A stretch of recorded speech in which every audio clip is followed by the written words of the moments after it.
You don't remember where you've been or what you've just done. No, I can't make new memories. Memento is a psychological thriller based around the idea of a protagonist who can't make new memories. He's lost the ability to process information the way we have. The plot of Memento is a man whose wife has been raped and murdered is trying to solve her mystery while having short-term memory loss. Memento is a film without a normal structure, shall we say. It plays forwards and backwards at the same time. It's a murder mystery where we're showing you the murder in the first scene of the film. You're gonna pay for what you did. It's a tricky balance at the beginning of intriguing the audience and confusing the audience, but at the same time just giving them enough time to connect with the material. No! How to begin a story that starts at the end? Director Chris Nolan and his creative team go back to the beginning of Memento, next on Anatomy of a Scene.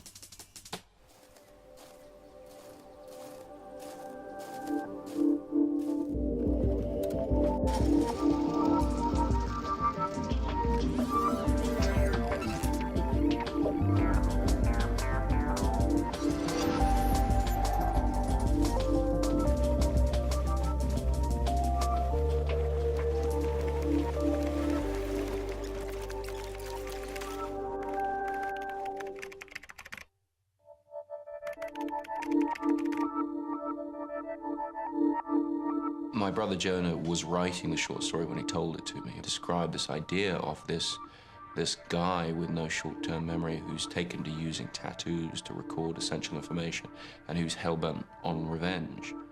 And really, as soon as I heard it, I thought it'd make a great film. I spent months just banging my head against it, trying to come up with a notion of how do you give the audience the experience of not being able to remember things. You know who you are, and you know kind of all about yourself.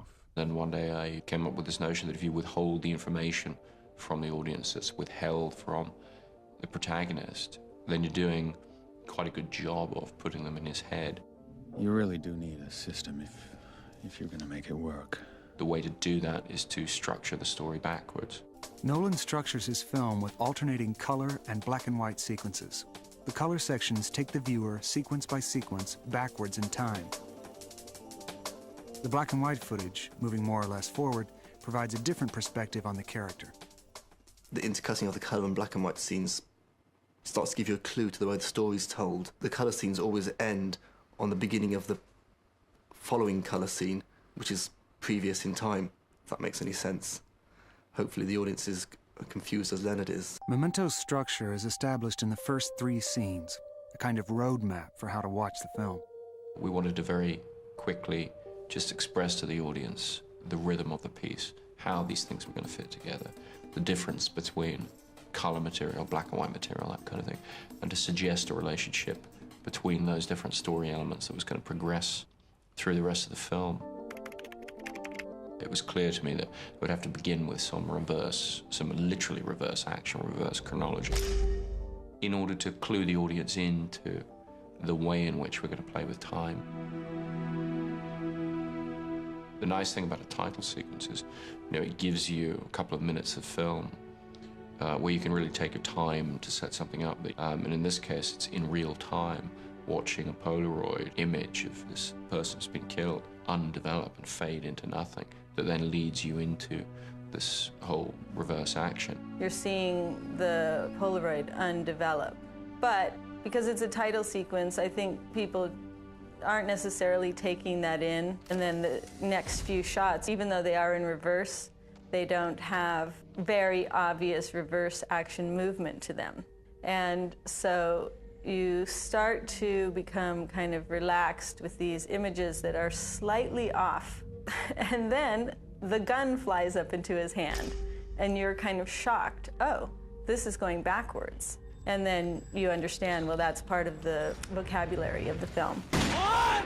By virtue of the fact that it's in reverse, it takes what would otherwise be a rather gory, bloody scene and turns it into something kind of graphically beautiful.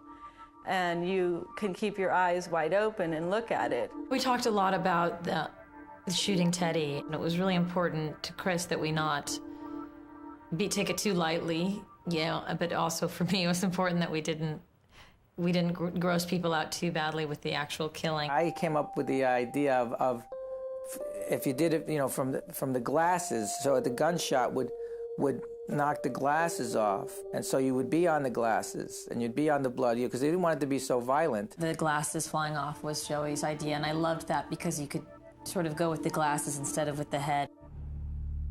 So where are you? You're in... After the title sequence, the film shifts to black and white. You're in a motel room. There's the key. The black and white scenes became a way of giving the audience what, at the beginning of the film, seems like a more objective view of the character. The first few cuts are in extreme close-up, so there's disorientation. You don't really know where you are, even though he's saying where he is. You've been there for a week, 3 months. There's hesitation in that voiceover. It's kind of hard to say. I don't know. That sort of sets the tone that this guy doesn't always know where he is. The third scene, Color Again, shows the events that immediately precede the murder in the title sequence. Lenny! It's Leonard. Like I told you before. Did you? I must have forgot. I guess I've already told you about my condition. Oh, well, only every time I see you. That sort of launches you into something that's more tangibly identifiable to an audience. So you can say, okay, now we're going to give the audience something they can hold on to. My car. This is your car. Oh, you're in a playful mood. It's not good for you to make fun of someone's handicap. Just trying to have a little fun. The whole point of the movie for Teddy is that I need to get that car. I need to get that car, and I need to get the $50,000 out of the trunk of the car. Leonard doesn't remember that the gun and the money is in the trunk of the car. Roll up your window.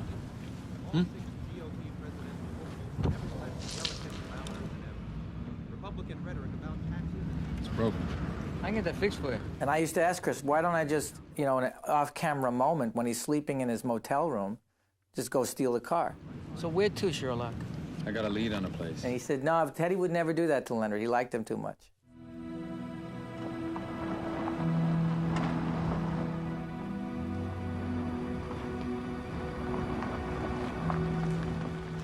As we work our way backward, we find out that, you know, Leonard has been accusing Teddy of a lot of stuff. And Teddy's kind of fed up with it. Come on.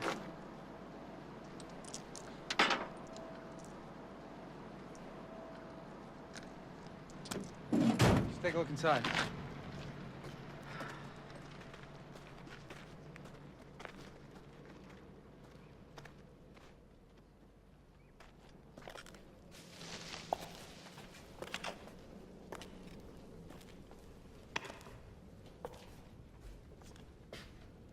Teddy, don't believe his lies. He is the one.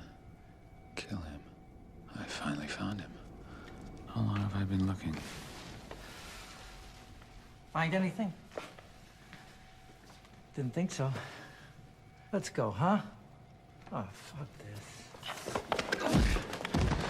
You're gonna pay for what you did. Beg forgiveness, and then you pay. The guy's hit me with a gun, and my mouth is bleeding. So I confront him. You don't have a clue, you freak. Beg my wife's forgiveness before I blow your brains out. Leonard, you don't know what's going on. You don't even know my name. Teddy. That's because you read it off a fucking picture. You don't know who you are. I'm Leonard Shelby. I'm from San Francisco. That's who you were. That's not what you become. But there's that one moment right before he pulls the trigger where I realized that there is something different here. It was something that happened that I missed, and it's going to cost me my life. And that's when I say no. No! On the page, the character is quite ambiguous in terms of a lot of things. You know, he doesn't know how long it's been since the incident, so you don't quite know how old he is and what's happened to him in the intervening years. In assembling the cast for Memento, the filmmakers knew that the audience would rely on first impressions even more than usual. We had always been a big fan of guys. My sister and I both had seen Priscilla, Queen of the Desert, and LA Confidential. We were just so amazed that the same actor played those two parts, because he's so unrecognizable, and I knew he was a great chameleon. When Guy was sort of constructing his look for the piece, and he wanted to have blonde hair, for example, the first time I was worried, well, you'll be able to tell that it's dyed, because you often can when you see it. And then I thought, well, actually it doesn't matter if you do or not, because it's all suggesting something about past experience. It's all suggesting backstory that you can't ever quite get access to. We cast Carrie Ann next, and I thought she had the right qualities for the film. It is a cool film, and everyone in it is sort of cool in temperature as well. So when we cast her as Natalie, and we were still looking for Teddy, she suggested Joey Pants. What was interesting about casting Joe Pantoliano is when I first met him, I had a lot of resistance to casting him because of his familiarity. Everybody's got their favorite Joey Pants film, and have that association where they think they know who this guy's going to be. But then through the course of the film, you're kind of turning that on its head, or you're tweaking it, and you're saying, well, maybe you don't quite know who this guy is. I knew that I wasn't his first choice. He was concerned that people would know that I was the bad guy too soon. He has played a lot of bad guys, but he's also a very accessible person. And we thought that was a great contrast to Leonard, that he would be that kind of person who would sidle up to someone, a stranger who doesn't play well with others, and kind of get in there. Yo, Lenny!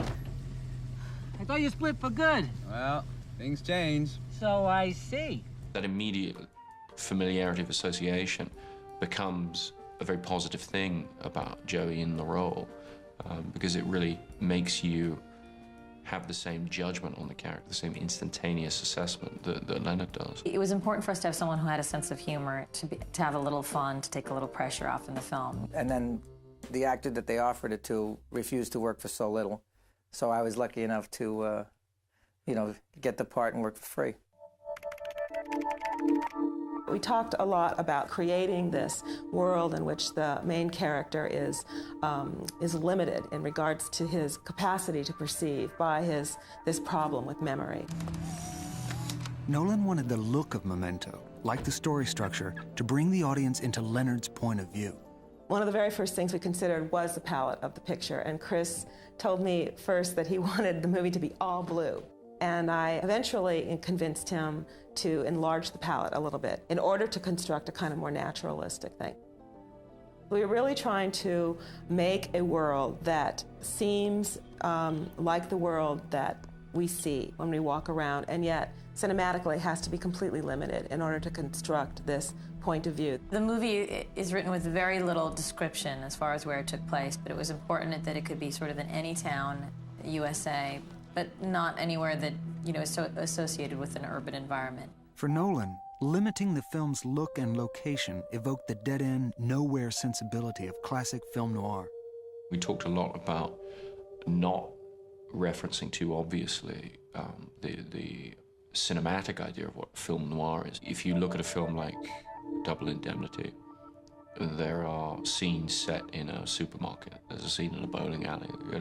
It's actually a very ordinary, everyday reality. If you're going to do that now, you have to be very contemporary and not, have guys in fedoras kind of walking around. One of the actually really key points about this idea of realism is for it to not become a series of symbols. You have these sort of anonymous places. The kind of environment where you would wake up with no memory, and it would be very difficult for you to orient yourself and identify exactly where you are. So with the motel, for example, we spent a lot of time looking for something that was realistic and ordinary, and yet in some way expressive of the story.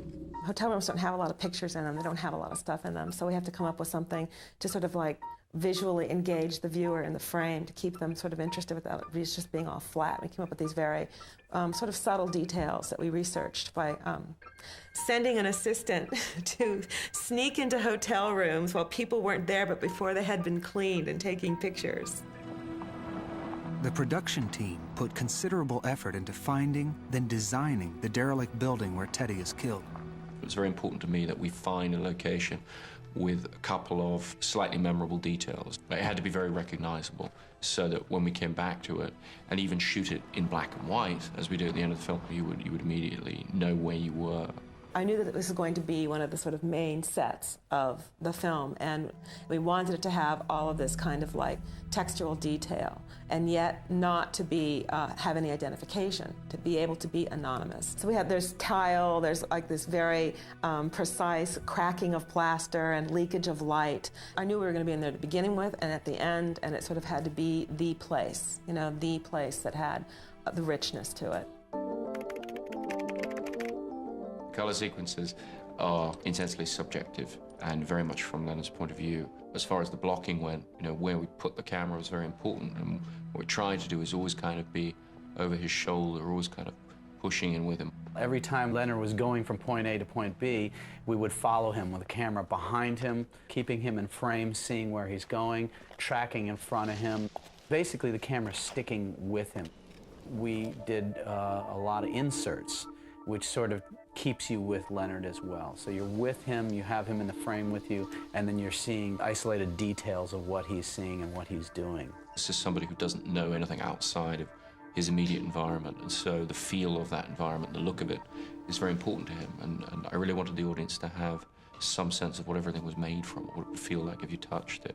Chris emphasized to me that he really wanted a natural look for the film. He wanted naturally motivated light, coming from window sources. He didn't want an over-stylized look. He wanted the audience to be able to focus on Leonard, and he didn't want distractions. In the black and white scenes, Nolan wanted the camera to suggest a more objective point of view. We used a higher angle looking down on Leonard in his bed.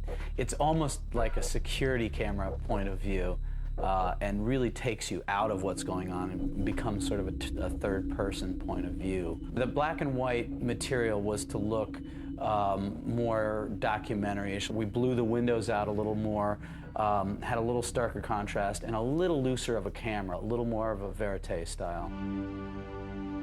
The reverse action title sequence was accomplished by literally running the film backwards through the camera magazine.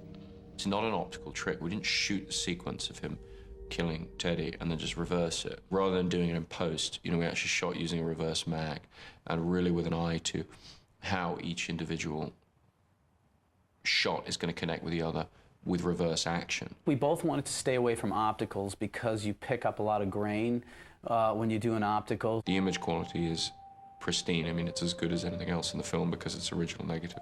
And the reason I wanted to do that is I wanted to try and construct a more real space, a more real feeling of the action that was going on.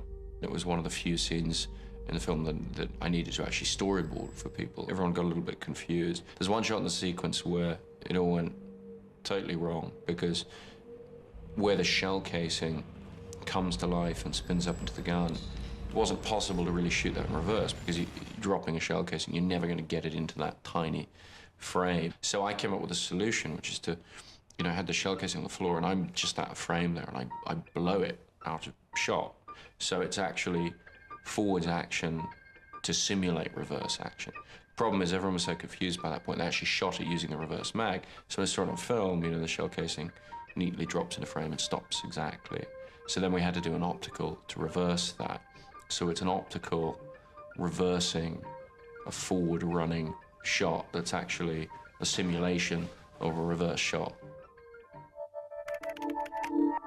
You can't remove a scene from the film because every scene connects in a very literal, specific and linear way with the scene that precedes it and the scene that follows it. Since Memento's structure is so complex, the filmmakers edited the opening with close attention to the length of each sequence. It's a tricky balance at the beginning of intriguing the audience and confusing the audience, and at the same time just giving them enough time to connect with the material enough. You don't want an audience to feel like they're going to be getting constantly hit on the back of the head with a 2x4. We wound up playing with how long those blocks of time at the beginning should be. To guide the audience through Memento's backward story, shots used at the beginning of one color sequence are repeated at the end of the next. Lenny! We couldn't use different takes for this repeated action because the subtleties of differences in the performance would throw people off. They needed to know that it was exactly the same event, exactly the same material. And then the challenge was to figure how much do you show. And we kind of picked icons. At the beginning of the film, I wanted to do it in its most exaggerated form, and it seemed like a gunshot to the head is, you know, about as unsubtle as you can be in that regard. So in having this shot first in reverse and then coming back to it at the end of the next color sequence was a very dramatic and effective way of bringing the audience's attention to the relationship between these two scenes that they've just experienced.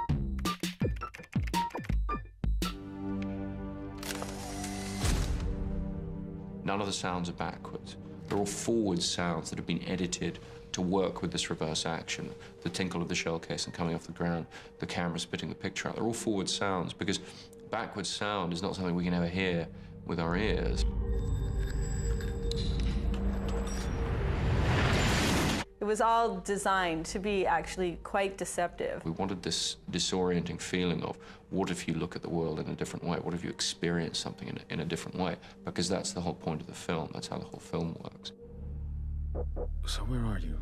You're in... Nolan intended the monologues in the black and white sequences to sound like a documentary. There's the key. The voiceover on the black and white scenes is second person. It's designed to sound like interview grabs, like this kind of interview that's been edited together. You've been there for a week, 3 months. Chris recorded the voiceover with Guy, and they didn't have a very strict script that he followed. Chris had this in mind, that he would ramble on about his condition, and we would cut it together and create sentences out of it. You kind of learn to trust your own handwriting. That becomes an important part of your life. What it did was it created kind of a faux documentary feel. So you felt almost like this was some lost film about somebody with this condition. Chris had a little issue with Joey's dialogue, I think. Just one little problem. There's a line where he's down and he says, "You don't have a clue, you freak." And he never quite nailed that. And I actually wound up doing a thing that I know Orson Welles did in the past, whatever, and I thought it goes, I just revoiced the line myself. You don't have a clue, you freak. But he didn't seem to mind. He's never complained about it anyway. So. No, this is the first I'm hearing about it. The challenge of scoring Memento, which is particularly obvious in this opening sequence we're looking at, was to get the different feelings of Leonard's moods. The composer came up with distinct sounds to differentiate between the black and white and color sequences. The black and white music is very, very dark, very cold, very oppressive. It's all strange sub-bass synthesizer drones. Quite subliminal. I think a lot of people don't even realize it's there. When we get out to the color sequences, Leonard's definitely cast adrift, and that's the sense of loss. And we get these pieces of music with a sort of haunting electronic string sound over a very atmospheric ambient backing. One of the things we talked about a lot was emotion. It was very important that he tap into the notion of a character who feels things and doesn't necessarily remember why he's feeling those things. We wanted the music to sort of suggest sadness and melancholy without explaining it, and in that way sort of try and draw the audience into his emotional state. I've always been interested in the story that would be based around the concept of the unreliable narrator. And to me, this was a fascinating way in which a narrator would prove to be unreliable.